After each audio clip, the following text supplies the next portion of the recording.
Olá pessoal, estamos então retomando o nosso curso, o nosso semestre, na crença de que estamos avançando, né, como vimos aqui agora nesse slide, para que se demonstre a vocês que já passamos então de uma parte muito inicial, através da própria peça, que é o start de tudo, é o início de tudo, que é a peça inicial.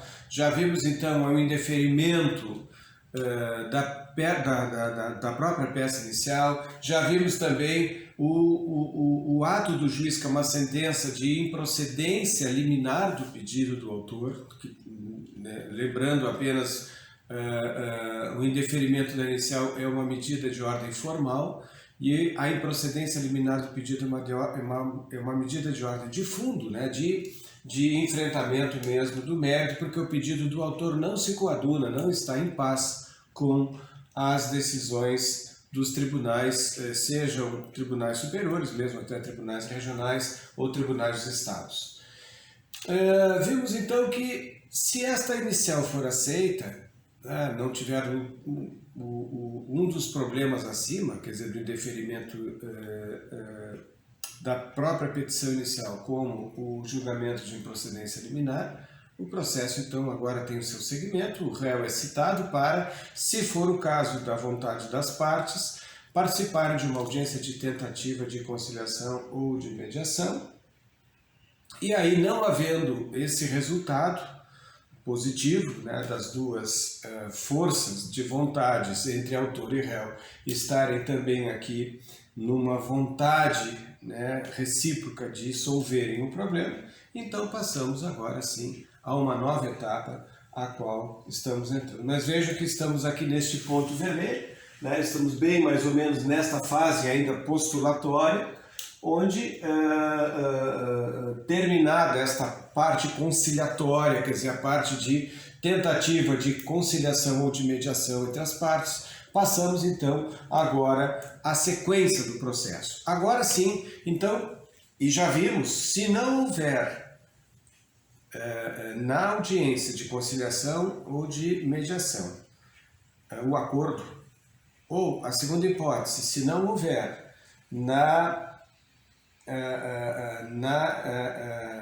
no início do processo, autor não querendo a audiência de tentativa de conciliação, ou o réu também não a querendo, abre-se agora então um dos prazos de tamanha importância, como é a própria petição inicial, que é o prazo para a contestação, que é o prazo para a resposta do réu àquilo que o autor está pedindo. Vejam, então, estamos ainda na fase do argumento, na fase da postulação. Por isso, aquela fase postulatória onde o autor pede o que deseja ao juiz e o réu responde a esta pretensão do autor. Estamos, então, ingressando nesse palco da contestação, portanto, significando uma reação do réu, uma oposição, onde ele, na verdade, contra-argumenta aquilo que está argumentado na petição inicial. E aqui, gente, o importante é sabermos que esta atividade do réu é uma atividade de tanta importância que a não contestação, o não oferecimento da defesa por parte do réu pode lhe trazer uma série de prejuízos, uma série, portanto, de situações até desastrosas processualmente falando, e claro que no mérito também isso poderá resultar também em outro desastre, né? Então, significa oposição, reação, defesa, embargo, momento pelo qual, após a citação, e claro, não havendo a audiência conciliatória ou em a havendo não houver conciliação, o réu vai apresentar a sua versão. No artigo 344, se o réu não contesta a ação, será considerado revel. E serão presumidas verdadeiras as alegações de fato formuladas pelo autor. Então vejam que esse artigo 344, eu fiz essa paradinha aqui de propósito para que vocês notem que o artigo 344 tem duas coisas. De suma importância sabermos que o réu, no momento em que não contesta, ele é considerado revel. Isso significa revelia, significa abandono, né? Desídia, descaso. Então, no momento em que ele não contesta, ele vai ser considerado revel. Este é um fato processual. Mas deste fato processual de não ter contestado, haverá uma outra consequência. Haverá aqui uma presunção de verdade naquilo que o autor lá na inicial disse. Olhem bem, quando se vem com este texto, no artigo 344, e presumir-se-ão verdadeiras as alegações de fato formuladas pelo autor. Haverá então, vamos dizer assim, uma presunção de verdade que favorece o autor no momento da sentença por conta desta ausência do réu neste momento tão importante do processo. Vejam, o réu foi citado, ele tem 15 dias para oferecer a contestação, contados ou quando não há a audiência, então contados do momento em que o juiz intima as partes dizendo que não haverá audiência, o réu tem 15 dias, lembre-se sempre a contagem hoje dos prazos dos dias úteis, excluindo o dia do início e incluindo o dia final, e havendo audiência e não sendo ela conciliatória, não chegando a um acordo às partes, então é a partir dali que corre o prazo de 15 dias. Então, neste artigo 344, nós temos duas realidades. Uma realidade que é formal, no considerar o fato de que o réu é revel, não contestou. E segunda, a presunção de verdade que milita contra o réu e em favor do autor, enquanto o réu estará agora neste ponto de abandono do processo e o que diz o autor será considerado, será reputado verdadeiro, em tese, é claro que se houver depois uma demonstração de uma outra prova, nós vamos ver depois algumas situações que isso pode acontecer e que mesmo sendo revel o réu não quer dizer necessariamente que a ação do autor está ganha, não é isto. Mas pelo menos nessa parte da presunção de verdade, é importante que vocês tenham isso. Então vejam, a revelia é um fato processual que significa não contestação por parte do réu, esta ausência de atitude do réu nesse momento. Os efeitos da revelia já vimos, então, que é a presunção de verdade ocorrente nesta forma de desídia, de descaso do réu. No artigo 343, nós temos a contestação e reconvenção. Diz assim que na contestação é lícito o réu propor reconvenção para manifestar pretensão própria, conexa com a ação principal ou com fundamento da defesa. O que é a reconvenção? Nós vamos ver mais tarde, ao tempo e ao modo, mas apenas já para deixarmos claro que esta manifestação legal está mal colocada, porque não se falou ainda em contestação e já se está estabelecendo o que é a reconvenção. Mas enfim, vamos deixar claro então que a reconvenção é um contra-ataque do réu ao autor. Então vamos lá, o autor pretende do réu 100 mil reais. Numa ação de desconstituição de um negócio jurídico, um contrato, enfim, o autor pretende 100 mil. O réu em contestação contesta esses 100 mil dizendo que não são cabíveis, mas ao mesmo tempo, no próprio corpo da contestação, ele vai abrir um capítulo reconvencional, onde ele vai reconvir para dizer o seguinte: olha, eu, ainda que seja devedor dos 100 mil, eu gastei neste imóvel enquanto lá estive 40 mil reais. Então o réu tem um contrapedido, um contra-ataque ao nosso autor, pretendendo então os 40 mil. Então, se a sentença acolher o pedido do autor nos 100 mil e acolher a reconvenção do réu, o réu estará devendo ao autor 60 mil e não os 100 mil integrais que o autor pede. Vejam, o que nós buscamos na reconvenção? Uma compensação de interesses. Então, se de um lado há um pedido, também haverá um contrapedido do réu, e nesse caso, se os dois pedidos saírem procedentes, se o juiz entendê-los procedentes, haverá então essa compensação de interesses, valores, enfim, ou obrigações. Tá? O que nós temos que ter agora em formular a contestação? Quais os cuidados que nós devemos ter na contestação? Então vamos ver o artigo 355, o que ele nos traz.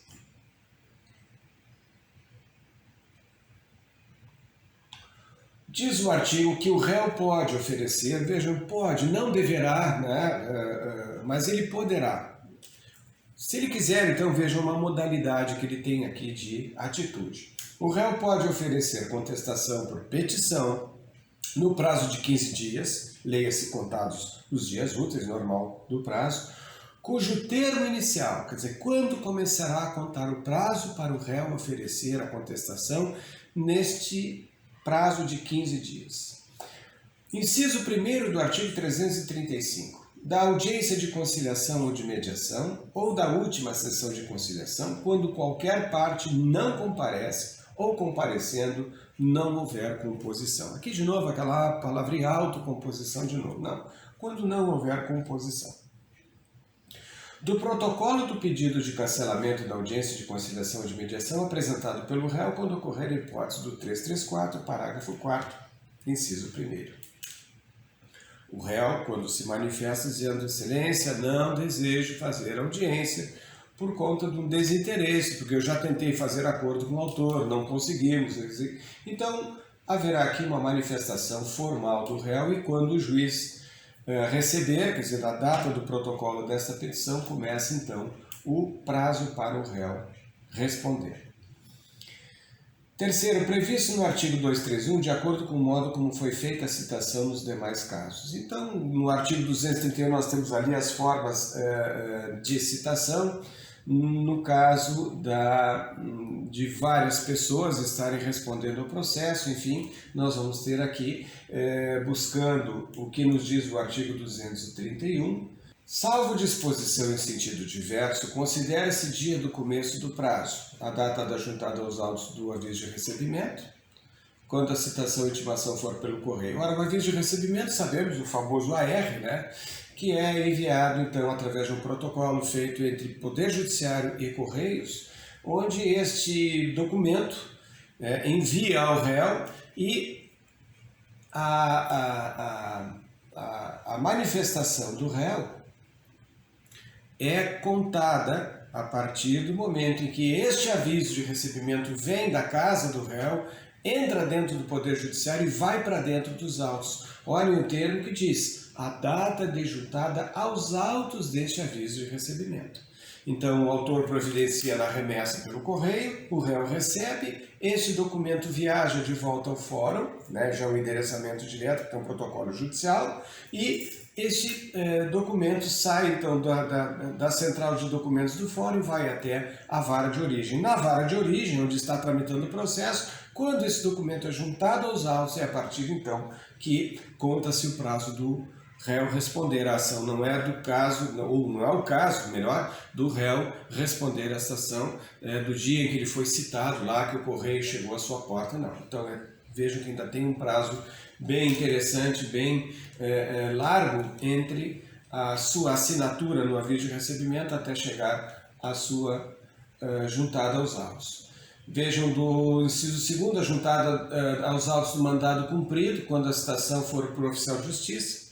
Daqui a pouco eu não consigo localizar o réu, já usei de vários meios, então tenho que pedir ao juiz que delegue um oficial de justiça para ir à casa do réu e aí sim o ato vai ser comprovado com a sua citação e o prazo do réu vai ser aberto a partir da juntada aos autos do mandado devidamente cumprido. A data da ocorrência da citação e da intimação, quando ela se der por ato do escrivão ou chefe de secretaria, como é que pode ser isso? Ora, o réu vai até o fórum, sabe que existe uma ação contra ele, vai lá na segunda vara civil, por exemplo, de Porto Alegre, e diz, aqui, seu escrivão, eu quero aqui me identificar, eu sou o réu desse processo, já junta ali o númerozinho do processo, que já viu no sistema eletrônico, e eu quero me identificar, está aqui então o processo, e eu quero já me dar por citado. Então, é esta a forma também que se pode dar através do escrivão ou do chefe de secretaria. O escrivão é aquele que trabalha no cartório de primeiro grau, que é o chefe do cartório, o juiz é o presidente desse cartório, o titular do cartório todo, o escrivão, portanto, é o chefe que trata entre o comando e, vamos dizer assim, a tropa, me permite a expressão, mas é exatamente o que acontece no exército, existe um sargento. Então o escrivão é o sargento, esse aí que vai receber ordens do juiz e vai repassar então a sua equipe. A atividade aqui, portanto, é em primeiro grau. E o chefe de secretaria, que significa, o chefe de secretaria é aquele que chefia uma secretaria de um órgão fracionário de um tribunal. Então esse será, portanto, equiparado como se fosse o escrivão, só que num grau superior. O dia útil seguinte ao fim da dilação assinada pelo juiz, quando a citação ou a intimação for por edital.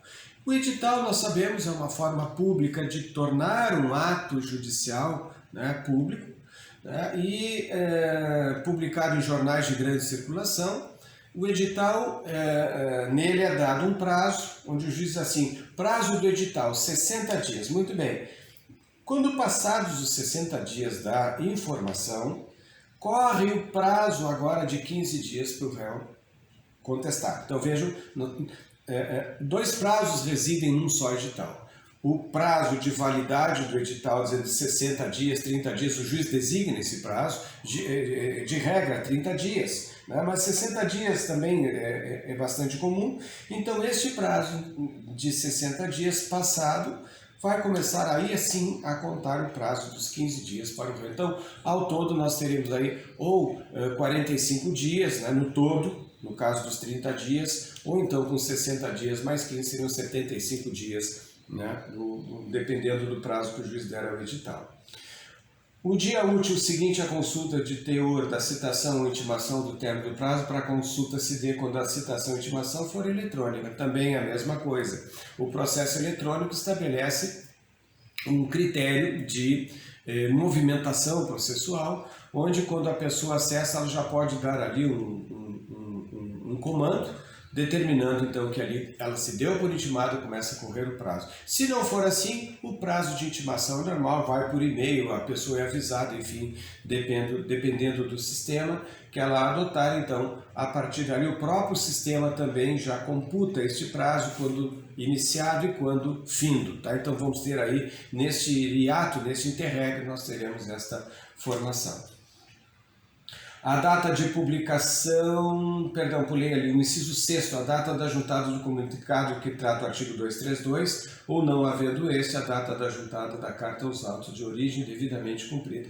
São aqui os atos através de cartas ou precatórias ou rogatórias do sistema de comunicação interjudiciário, né, entre os órgãos do próprio poder, quando a citação e intimação se realizar em cumprimento de carta. Tá? Então, mesma coisa quando for cumprida e juntada aos autos principais de onde foi expedida esta carta. 7º, a data de publicação quando a intimação se der pelo Diário da Justiça impresso ou eletrônico, mesma coisa. O dia da carga, quando a intimação se der por meio de retirada dos autos em carga do cartório da Secretaria. O que é tirar em carga? Ter os autos físicos na mão, retirá-lo do foro e levá-los para o escritório, para casa, enfim, para estudá-los, né? Para ver o que deve se fazer. Então, muito acontece ainda em sede de interior do Estado, quando órgãos, como por exemplo o município a Procuradoria Jurídica daquele município está num processo, então o procurador vai lá, retira os autos em carga, a partir dali começa a correr o prazo. Então tem vários mecanismos também dessa forma, a Defensoria Pública também age muito assim, o Ministério Público, via de regra, também assim. Então quando retira do cartório o processo, leva-se em carga e conta-se então a partir da retirada, do dia da carga, desses autos do cartório. Tá? Quando houver mais de um réu, o dia do começo do prazo para contestar corresponderá à última das datas a que se referem os incisos 1 a 6º do caput. Havendo mais de um intimado, o prazo para cada um contado é individual. Então, tá. Quando o ato tiver a ser praticado diretamente pela parte ou por quem de qualquer forma participe do processo sem intermediação de representante judicial, o dia do começo do prazo para cumprimento da determinação judicial corresponderá à data em que se der a comunicação. Alguém sem advogado vai lá no fórum e retira algum documento ou ela se apresenta, como eu disse, de forma espontânea para ser citada, intimada, enfim. Aqui vejam, no parágrafo 1º, no caso de litisconsórcio passivo, ocorrendo a hipótese do artigo 334, parágrafo 6º, o termo inicial previsto no inciso 2º será para cada um dos réus a data de apresentação de seu respectivo pedido de cancelamento da audiência. Então, se houver litisconsórcio passivo, o que é isso? Vários réus. Litisconsórcio quer dizer uma formação de várias pessoas num dos polos da ação, cada um deles, não desejando a tal audiência de conciliação, vai fazer então o seu protocolo. Se houver manifestação de todos, já vimos que tem que haver de todos para isso, 4 réus todos têm que se manifestar, cada um, no momento que eles protocolaram os seus pedidos, cada um vai ter o seu prazo individualmente contado. Então é isso que diz, para cada um dos réus será contado então a data de apresentação do seu respectivo pedido de carceramento. Isso para não haver confusão, então, não se cria uma uniformidade, se cria isto sim, né, um ato isolado e uma contagem isolada para cada um deles. Quando ocorrer a hipótese do 334, parágrafo 4º, inciso 2º, havendo litisconsórcio passivo e o autor desistir da ação em relação a réu ainda não citado, tá, vamos lá, os 4 réus, 3 foram citados e esse não. O autor desiste deste não citado, o prazo para a resposta correrá da data da intimação da decisão, que homologar a desistência. Portanto, para todos, o prazo aqui sim uniformiza. No momento que o juiz disser homologo, quer dizer, chancelo, acolho o pedido do autor de desistência contra os réus, é desta decisão que os demais serão intimados, obviamente os outros 3, é dessa decisão que correrá o prazo para esses 3 contestarem a ação.